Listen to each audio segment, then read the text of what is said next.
excuse the wrinkly shirt. I need to iron this weekend. I'm actually more tired than when I first came on this morning. These 4 a.m. starts have really... I've literally had 5 hours sleep every night, if I've been lucky, for the past 5 days. So I'm on that, you know, when you're slow, but you've got addicted to that feeling of no sleep. That's the mode I'm in. It's really addictive, so I have to be very careful not to enjoy it too much. But I like the way it makes me feel kind of mellow. It's a good feeling. So, music. The guy that I wanted to tell you about is a guy called Jumadiba. Japanese guy, I don't know which city he's from originally, but they did these 4 or 5 boiler room sets, 4 boiler room sets in Tokyo, and one of them was this guy Jumadiba.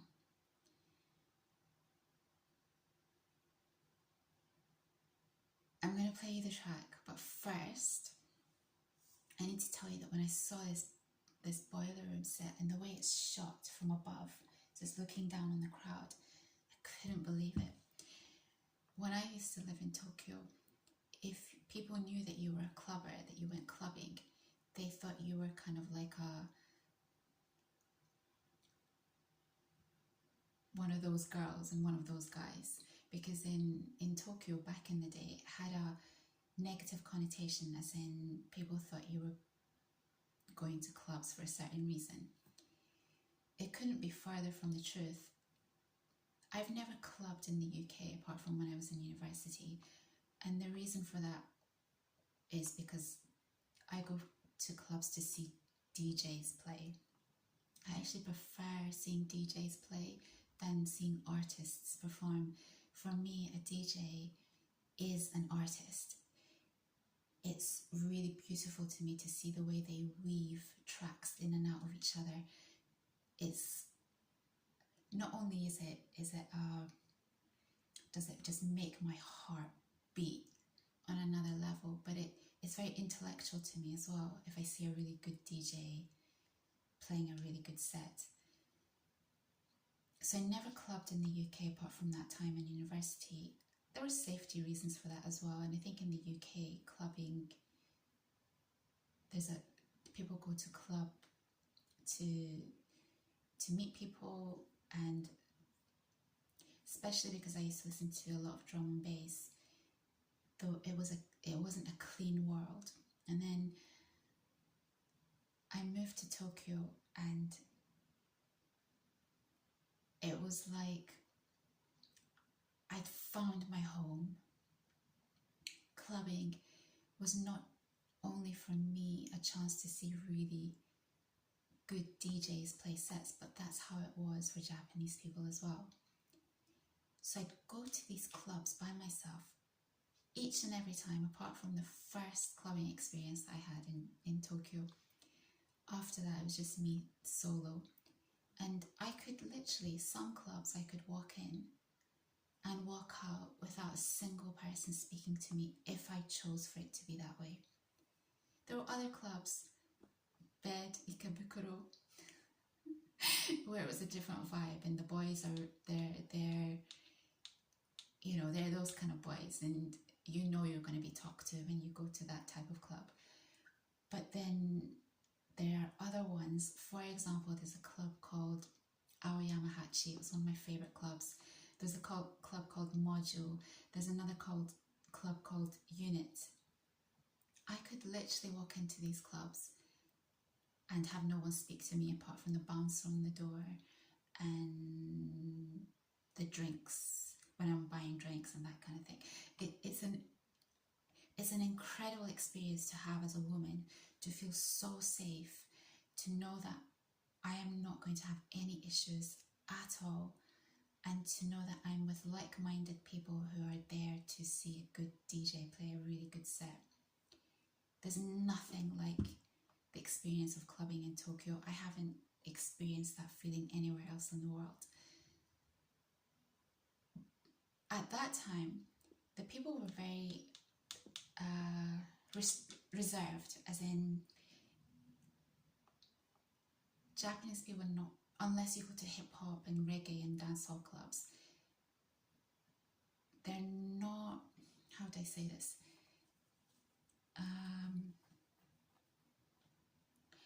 You know, they're not big dancers, for example, if you go into the drum and bass scene.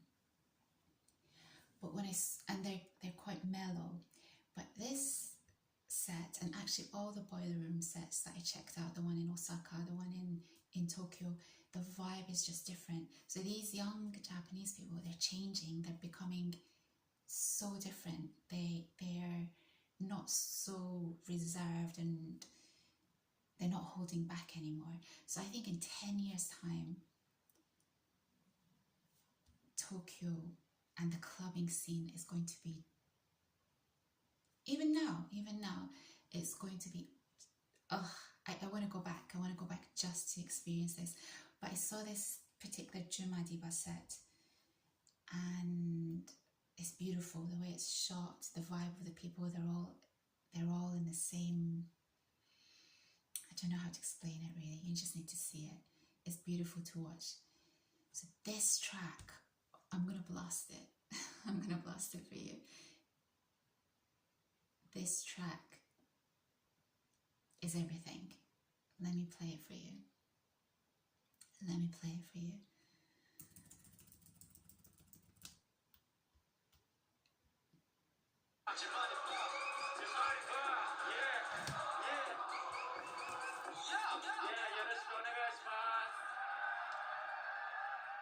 Let's go, Boiler!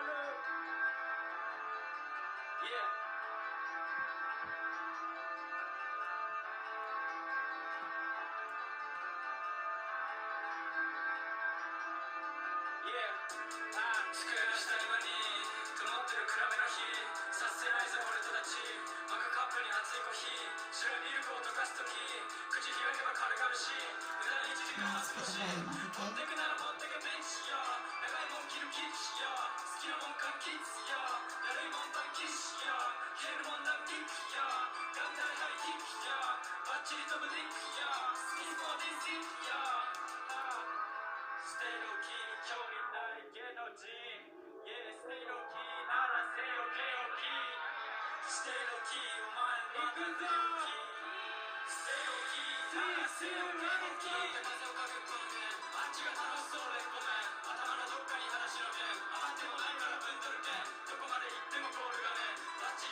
I'll link it. It's been on repeat for me for the past 24 hours. Sometimes music and artists and DJs, it's all about timing. There's this one artist, his name's Slack. He actually came out before the American Slack, so he had to change his name because otherwise people would confuse him with American Slack. So he changed the S to a 5 L-A-C-K. He's so talented, but he almost came out too early, and so he hasn't blown up internationally in the same way that these type of artists are going to probably blow up internationally. And it's a real shame, but that's just what happens sometimes in the music industry or with anything in life. Sometimes it's just all about timing. For example, when I think of Jumadiba, this track is because he's got this amazing beat maker. Whoever made this beat, he's made Jumadi sound really, really good. But what's also happening in Tokyo is that they're coming out with these incredible beats. The beat makers are doing some really exciting stuff. So yeah, I'm really excited about seeing where Jumadiba goes.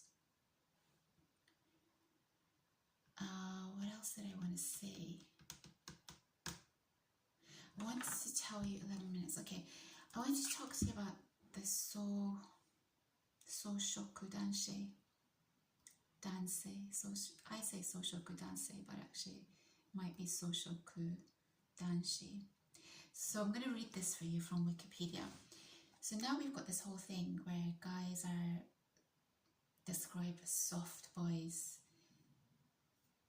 in the Western world because they're becoming more feminine, blah, blah, blah.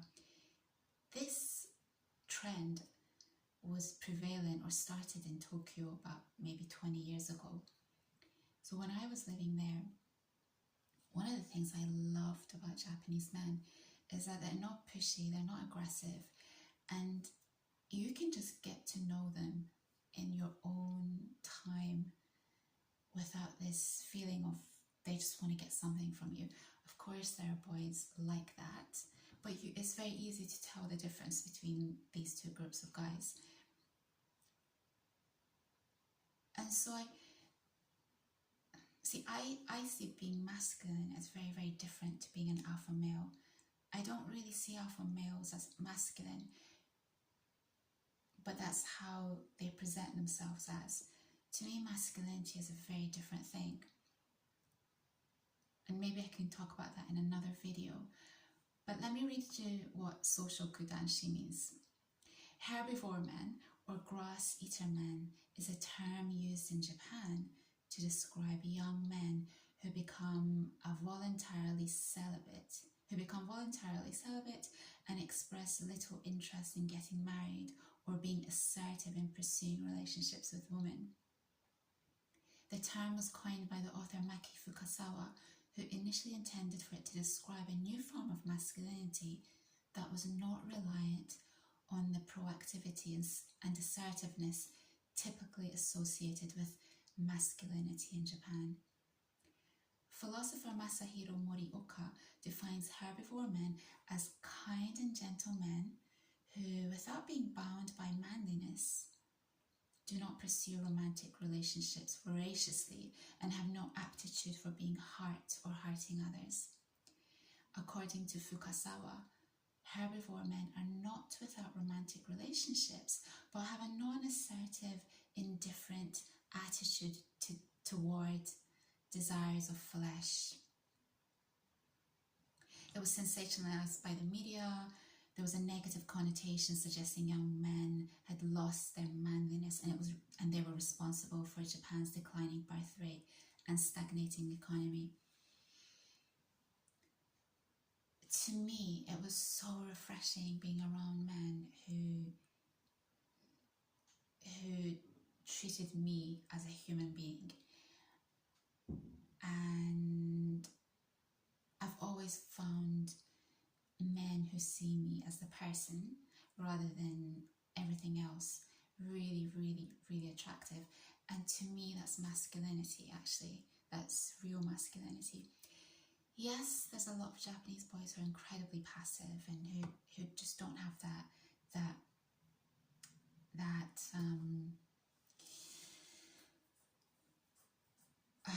what's the word I'm looking for? I don't know what the word is, but that get up and go isn't there. You want it to be there eventually, but having said that, I've never felt safer anywhere else in the world. And even now, I know that I could go to Tokyo tomorrow and no one will bother me. They might try and talk to me now. I think they're both Japanese men and women are coming out of their shell in the clubbing world, at least. But I know that I will never feel harmed, or I'll never feel in danger in Tokyo. So it's an exciting place for a woman to club and to see really great artists do their thing. So this whole soft boy era, you know, what's going to happen is, this is what's going to happen. These men and women are screwing themselves over in this space. There's a division currently, but I think eventually they're going to kind of come back together, because men need women and women need men. It's just lovely to have friendships, relationships with men and women. And I think what's happening in the West now is hurting young people, and eventually it's going to change, but maybe not for another. I think what these young people in the West need to do is come off these dating apps. It's another topic that I need to talk about, but I've never understood the whole dating app thing, because how can you know chemistry through a phone? You can't. You just can't. It's impossible. You only feel chemistry in person. So it's such a waste. To me, it feels like such a waste of time going on these dating apps, especially if women are aware that men are just looking for one thing, and especially if men know that,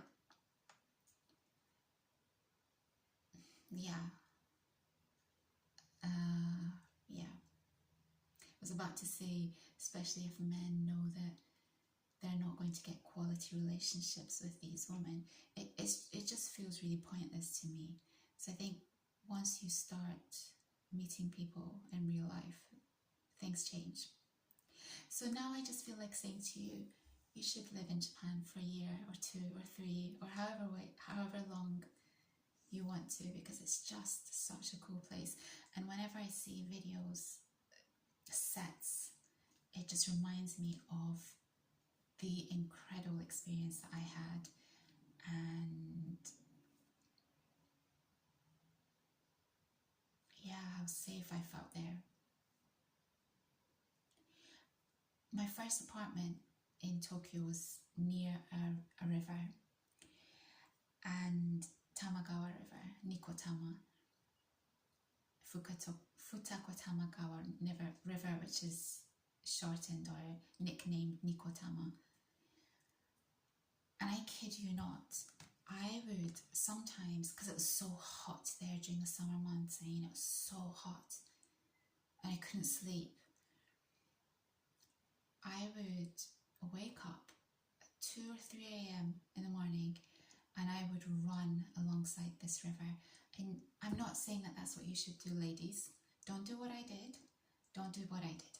But I never ever felt unsafe. I never thought that anything would happen to me. And one of the reasons I loved running along this river, not only because it was next to a river, but also because sometimes, especially in the summer months, you'd have these random boys, usually it was always boys, who'd set up DJ decks on this river and just play full sets from night time till the morning. And I'd finish my run and then I'd just go and listen to these sets, and they'd just welcome you. It's just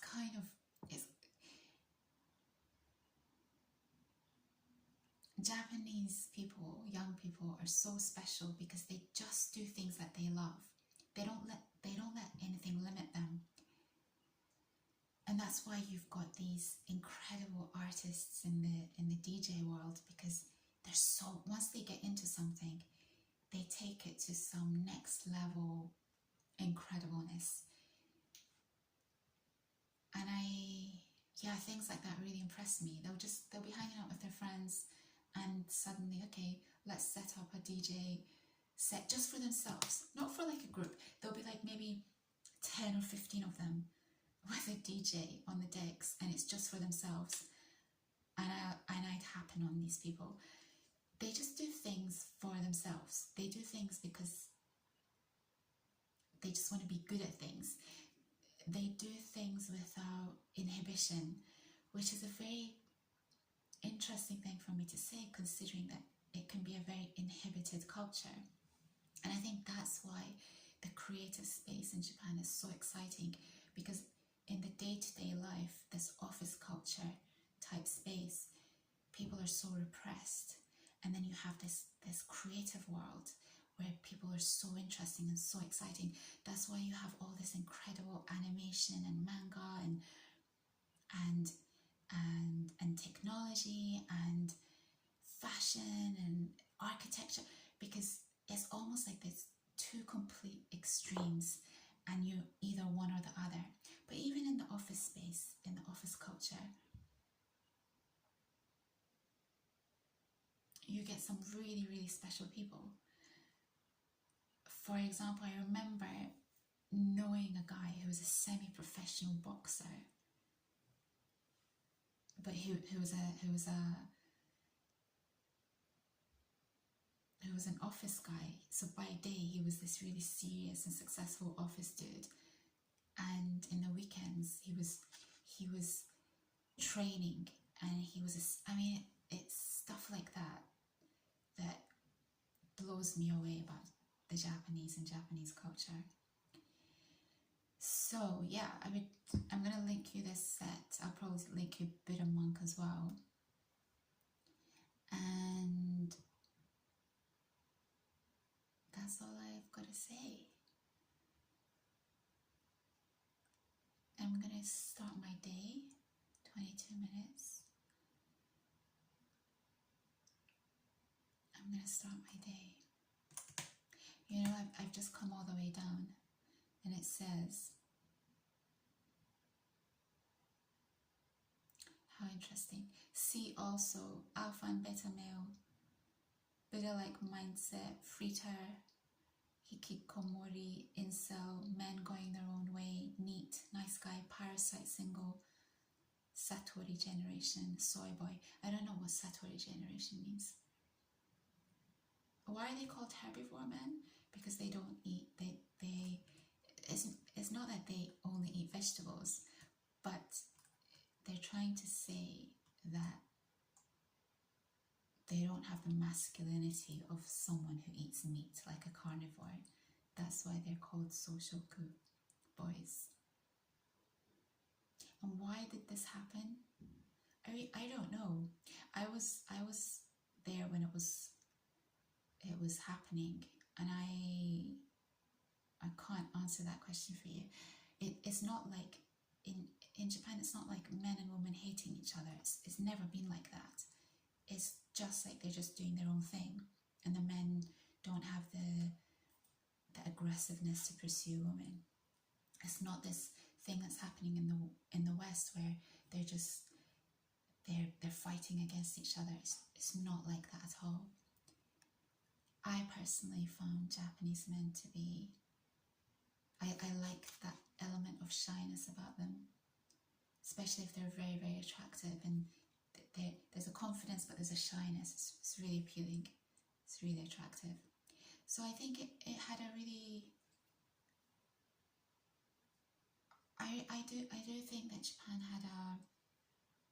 had an impact on how I see masculinity. And yeah, it's a special place. It really is. Okay, I'm gonna go. I hope you like that track. think you need to hear it on speakers, because you probably know when I loved it, when that drop comes in. That's when it's, the way it's built up and then the drop. Peace, bye.